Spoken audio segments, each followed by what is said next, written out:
అది cinema అనాలో documentary అనాలో ఏమనాలో నాకు తెలియదు. అది ఎవరు చేశారో ఎప్పుడు చేశారో కూడా అసలు ఎవరు చేసినా కానీ చాలా ధైర్యంగా చేస్తారు. దాంట్లో పర్సనల్ ఇష్యూస్ కొంచెం స్లైట్ డిఫరెన్సెస్ ఉండొచ్చు రియాలిటీకి. కానీ ఆ సినిమా చూస్తే లాస్ట్ హాఫ్ అన్ అవర్ చూస్తే చూడడానికి నాకే భయం వేసింది. భయపడ్డా, కళ్ళు మూసుకున్నాను, చూడలేకపోయాను. కానీ యాక్చువల్గా అయితే గన రియాలిటీని తలుచుకుంటే ఆ సినిమా చాలా లైట్గా తీశారు. రియాలిటీ ఇంకా చాలా ఘోరంగా ఉంది. అది చూస్తే ప్రజలు ఎట్లా రిసీవ్ చేసుకుంటారో కానీ నాకు మాత్రం చాలా బాధేసింది. అవినాష్ గురించి ఇన్ఫర్మేషన్ బయటకు వస్తే ఇంకా వేరే ఏమేమి వస్తాయని భయపడుతున్నారా? అంత భయం ఎందుకు మీకు? ప్రజలు అర్థం చేసుకోవాలి ఎందుకు భయపడుతున్నాడు.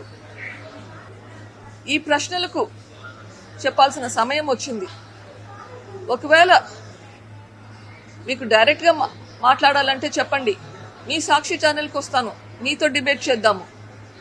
ప్రజలు అర్థం చేసుకుంటారు ఎవరు ఏం చెప్తున్నారని చెప్పి. నాకు అభ్యంతరం లేదు, మీ సాక్షి ఛానల్కి నేను వస్తాను, రండి,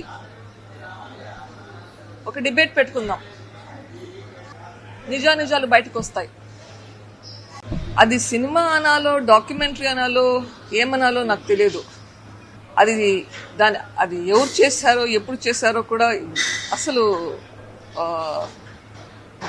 ఎవరు చేసినా కానీ చాలా ధైర్యంగా చేస్తారు.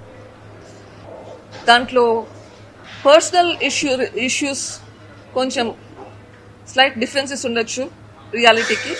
కానీ ఆ సినిమా చూస్తే లాస్ట్ హాఫ్ అన్ అవర్ చూస్తే చూడడానికి నాకే భయం వేసింది.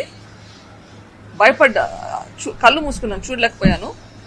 కానీ యాక్చువల్గా అయితే గన రియాలిటీని తలుచుకుంటే ఆ సినిమా చాలా లైట్గా తీశారు. రియాలిటీ ఇంకా చాలా ఘోరంగా ఉంది. అది చూస్తే ప్రజలు ఎట్లా రిసీవ్ చేసుకుంటారో కానీ నాకు మాత్రం చాలా బాధేసింది. అవినాష్ గురించి ఇన్ఫర్మేషన్ బయటకు వస్తే ఇంకా వేరే ఏమేమి వస్తాయని భయపడుతున్నారా? అంత భయం ఎందుకు మీకు? ప్రజలు అర్థం చేసుకోవాలి ఎందుకు భయపడుతున్నాడు. ఈ ప్రశ్నలకు చెప్పాల్సిన సమయం వచ్చింది. ఒకవేళ మీకు డైరెక్ట్గా మాట్లాడాలంటే చెప్పండి, మీ సాక్షి ఛానల్కి వస్తాను, మీతో డిబేట్ చేద్దాము. ప్రజలు అర్థం చేసుకుంటారు ఎవరు ఏం చెప్తున్నారని చెప్పి. నాకు అభ్యంతరం లేదు, మీ సాక్షి ఛానల్కి నేను వస్తాను, రండి,